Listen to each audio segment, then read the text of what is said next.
Hello guys, welcome to the Best Online Tutorials channel. In this one I will show you how to easily archive and unarchive your Instagram posts. So of course naturally we always begin from our profile. This is where our posts reside.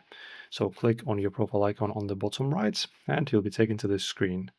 Now guys, just choose any post you want. It can be just a photo post, a reel, or a video, and then just select it and then press on three dots right here and choose archive.